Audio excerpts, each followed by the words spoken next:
Hello everybody, welcome to the Wonky Angle, where I talk about electronic music, both new and old.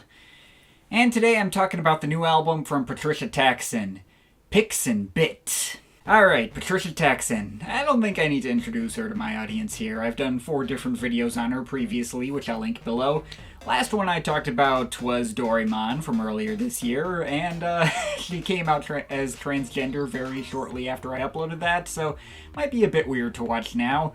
Also, my saying I don't have autism near the end, I don't think I really stand by that anymore.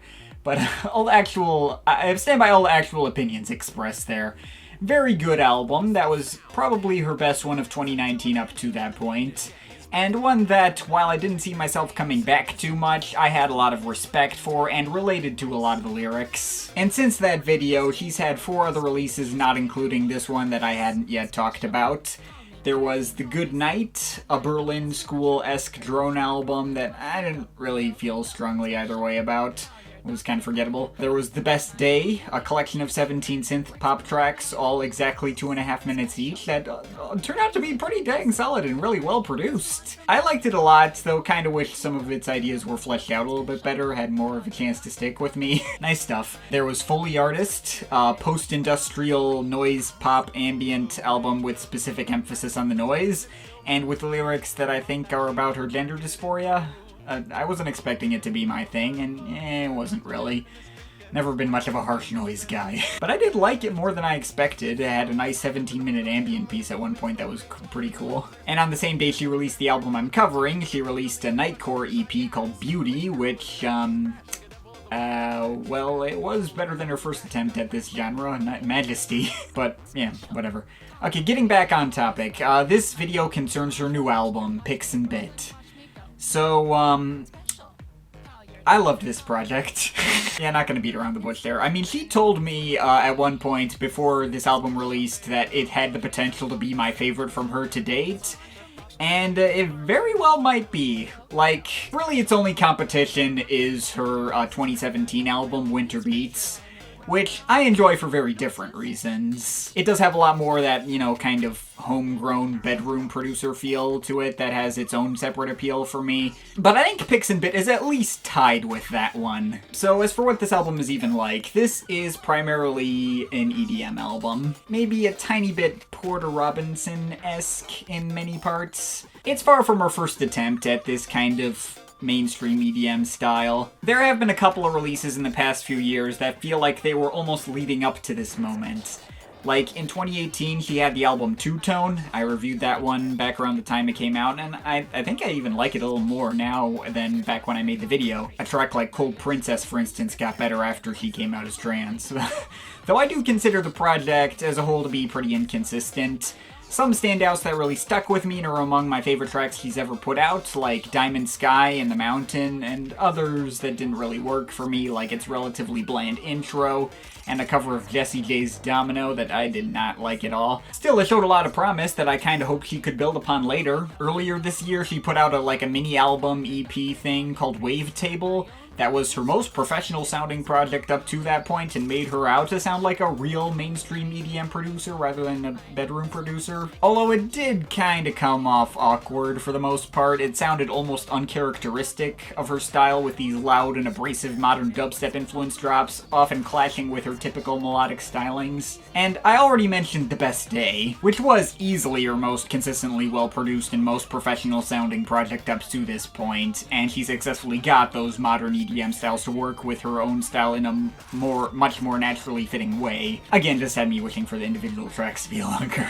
All of this promise feels like it paid off on Pix and Bit, which was not only just as well produced as The Best Day, properly professional sounding without any of the veneer of being a bedroom producer that she used to have, though with a still unique flair that only she could provide. And it also had the longer and more well fleshed out song lengths that I wanted. There's tracks here that are 6, 8, 10, 11 minutes. I'm game for that. I'm also told that this album was kinda sorta designed as like a soundtrack to a fictional N64 era platformer adventure game. Got the album cover that's designed in the style of promotional artwork from around that time. And you know, the album itself doesn't sound like any N64 game I've played.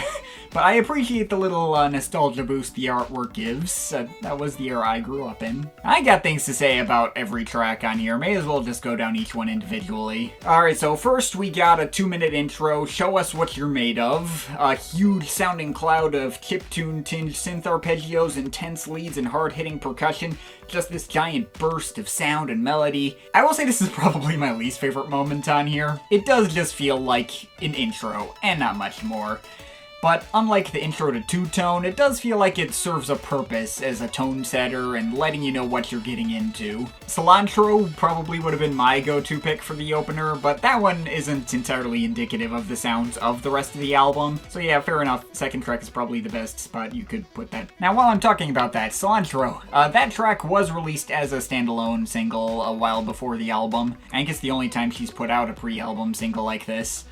I absolutely love this track though. It's this abrasive and quirky synth pop number that hits hard. It has some great sidetracks into just these crazy random noises that were a lot of fun. And it's also ridiculously catchy. This is the kind of track that has been invading my dreams, like it is that level of catchy. It sounds like it belongs on the soundtrack to Rhythm Heaven on the DS in the best way possible. If I might be nitpicky, I do think the lyric video she uploaded before the album had a slightly better sounding mix than this final album version. There's this point during her rapping right at the beginning where it sounded like her voice was cutting into the instrumental in a way that kind of bugged me a little bit, but whatever, song's still an absolute bop.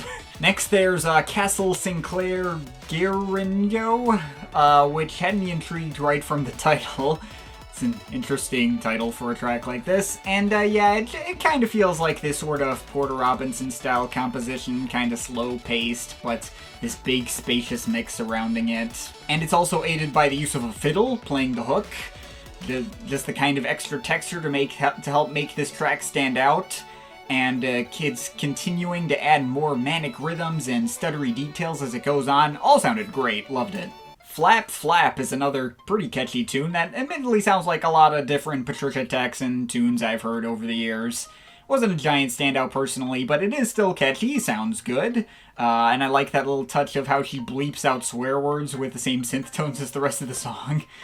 She did that on the best day as well, but whatever. It was pretty funny. I like that. Then there's Rocking Music, which sounds like something from her Wavetable album, and fulfilling the potential that album didn't quite reach. I mean, it has just this loud, crunching, abrasive drop that just smashes through everything, and that drop section just kind of starts out of nowhere somewhat jarringly, but not in a way that feels out of place or undercuts the momentum of the track.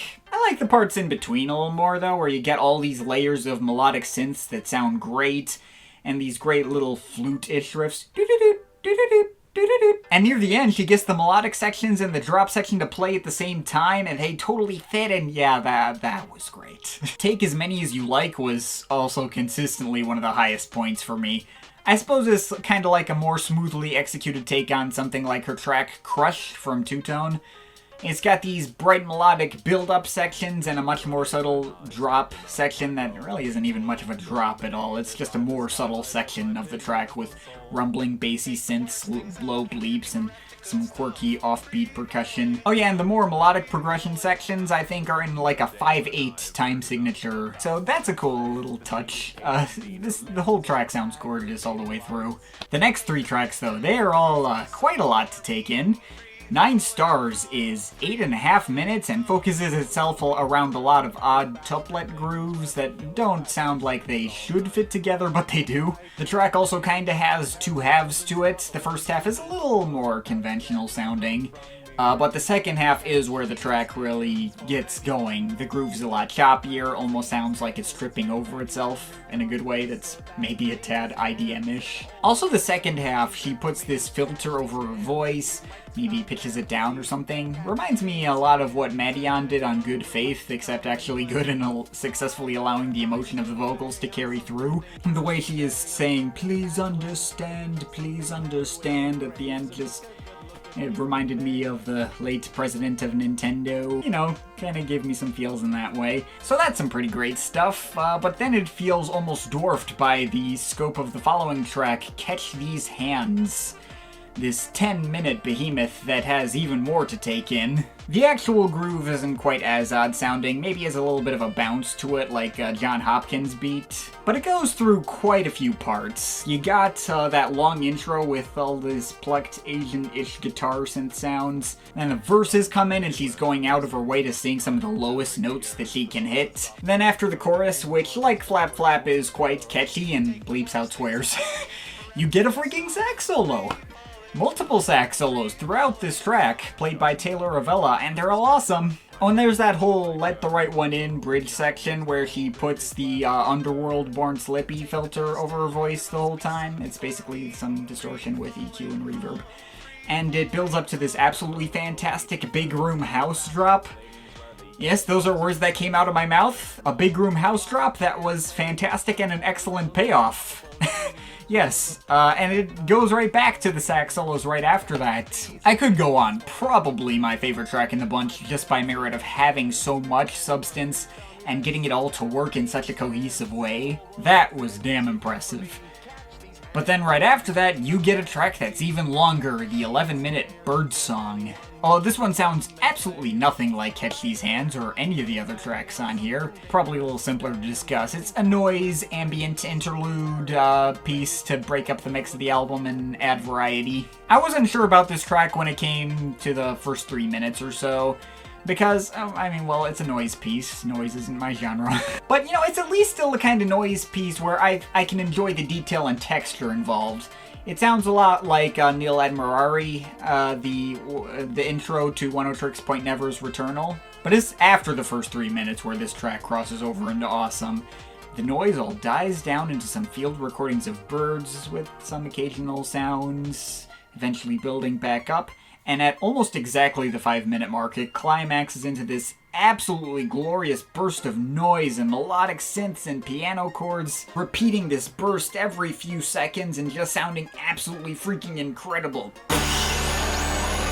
And then for the remainder of the piece, the noises slowly die down again while the piano chords play underneath at the same pace, and it just gets more and more subtle as it goes on, eventually just becoming the piano chords with the field recordings. And it just kind of ends, and I was like, wait, it's over already? So yeah, that was awesome. Props for making such a monolithic piece and the longest on the album feel like it zipped by so quickly. And the album just keeps going from there. Would You Please Wake Up is a more subtle and stripped back piece to counteract the epicness of the previous tracks. Just some minimal synths and her very low-mixed filtered voice at first. Kinda reminds me of the earlier days of albums like The Anthill, but with good production. And it switches over into a playful, if melancholy, piano ditty that adds more layers to sounds as it goes on. Glockenspiels, minimal but lumbering percussion, chiptune melodies, couple of other synth riffs. Plenty interesting, but never to the point of undercutting the track's smaller scale and vibe. Cute little track. You could end the album there if you wanted, but we got 2 more left because, hey, why not? My Best Friend is just kind of a straight instrumental that feels like something you'd hear on her Traveler album with more upfront synth choices. Didn't really stick out to me, but it was nice. And finally, I Haven't Died is our closer, big grand finale, and while there isn't really much to say about the actual arrangement here, it is probably the most emotionally resonant moment on the album and her best vocal performance. Though like Night Stars, my favorite part is when she puts the filter over her voice again near the end and harmonizes with herself, hitting some higher notes than she probably could otherwise. Gets me in da feels, as it were. And I'm sorry, nobody freaking says that anymore. So that's all individual tracks. Now for overall thoughts. Now I will probably have to compare this album to the last project of hers that I reviewed, Doraemon. I do think that project has a leg up on this one in some departments. For one thing, I like the lyrics on that album a lot more. They were a lot more focused, centered around a central topic that I could find relatable and created a satisfying arc out of it. The lyrics on Pix and Bit don't feel like they matter as much. I guess they're mostly love songs and that kind of thing. I thought there was gonna be a bit of a mini story with the last 3 tracks. Thought maybe one of the 2 creatures on the album cover was gonna almost die in Would You Please Wake Up and then turn out alright on I Haven't Died. though the former turned out to feel more like this pleasant little ditty about waking up in the morning, and the latter has much sadder lyrics about wanting to die but not going through with it. I don't know. Most listens of this thing, I wasn't really paying attention to the lyrics to begin with, but they're not generic. She still has a way of writing that carries her personality with it. Like, the usual albums I would hear in this mold by other artists were not going to use the word pulchritudinous. But whatever, I did like Doraemon's lyrics more, easier for me to understand what was going on and relate to. I have a lot more respect for that one and how it came together as a whole. But Pix and Bit is definitely the better project for me because it has one thing that not many Patricia Taxxon projects have: replay value. This is an album I actively felt like coming back to a lot. And it may be 71 minutes long total, but Doraemon was only 53 and it felt a lot longer. This album is a breeze. It zips by in a way that I feel satisfied with the experience, but wouldn't at all mind just plopping it right back on for another listen. I don't feel like any time was wasted, or like any moment drags, or like there's anything that I feel needs to be edited out. There might not be a part of this album that just hits the same level for me as that whole middle section of Winter Beats where she just scrolled through a whole bunch of electronic music styles. I guess Catch These Hands and Birdsong come the closest, but they're not quite on that level. But yeah, those albums, Winter Beats and this one, are basically tied for me, personal enjoyment-wise, and I think this one even has better consistency, is certainly better production. Maybe not perfect, but it's easily my favorite Patricia Taxxon project from 2019, and one of my favorites from 2019 overall, too. Definitely gonna be on the year-end list. So, yeah, this was awesome. I'm overall feeling an 8.7 out of 10. But of course, this is just my opinion. You can feel free to disagree with it, but I'd like to hear your thoughts, so leave the comments in the comment thing down there. Shout out to my Patreon supporters. They're awesome people. You want to add yourself to that list or make me review something, link to my Patreon is in the description. But yeah, that's pretty much it. That's all for today. See you next time.